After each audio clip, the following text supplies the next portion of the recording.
আল্লাহ কি বলছে যে এই দল করলে তোমার বেহেশতে নেবো? না, এসব কিছু কোন মার্কায় ভোট দিয়ে বেহেশতে যাওয়া যায় না। না। আমরা ধানের শীষে ভোট দিলে আমরা জান্নাত পাবো, এটা আমরা বলতে পারি। আদর্শবান দল ধানের শীষের দল। রোজা, নামাজ, হজ, যাকাত কিচ্ছু লাগবে না, ধানের শীষে ভোট দিলে বেহেশতে যাইতে পারবে না।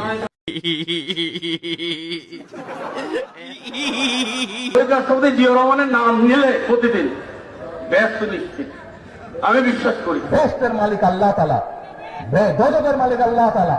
কে কোথায় যাবে সেটা সিদ্ধান্ত একমাত্র আল্লাহ তাআলা নেবে। তাহলে যারা গিয়ে বলে যে তাদেরকে ভোট দিলে বেহেশতে যাবে, এটা কি হতে পারে? মুনাফিকি না, এটা রীতিমতন শিরকি।